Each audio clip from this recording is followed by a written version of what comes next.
గౌరవనీయులైన సూపరింటెండెంట్ గారికి, deputy collector గారికి, నర్సింగ్ సూపరింటెండెంట్ మేడం గారికి, గ్రేడ్ 1 మేడం గారికి, గ్రేడ్ 2 మేడం గారికి, నేను SY/S6లో రాష్ట్ర పరంగా డ్యూటీ చేస్తున్నానండి. నేనైతే 2022లో FNOగా వర్క్కి వచ్చానండి గవర్నమెంట్ హాస్పిటల్కి.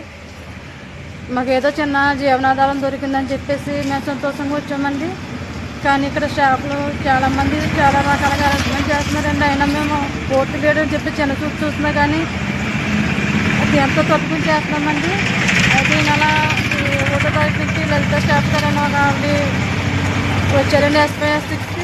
ఆవిడ వచ్చిన కాంచి నన్ను చాలా విధాలుగా వేధిస్తున్నారండి.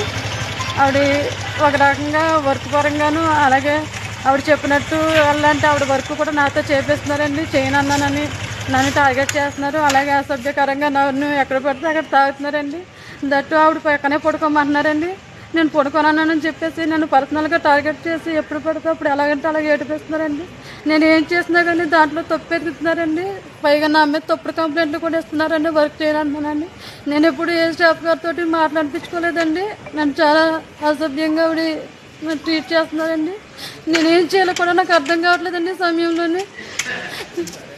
దయచేసి నేను ఆల్రెడీ కంప్లైంట్ చేశానండి. మరి ఎంతవరకు ప్రాసెస్ వచ్చిందో తెలియదండి. నన్ను చాలా ఏడిపిస్తుందండి ఆవిడ స్టాఫ్ గారు అయితే మటుకి.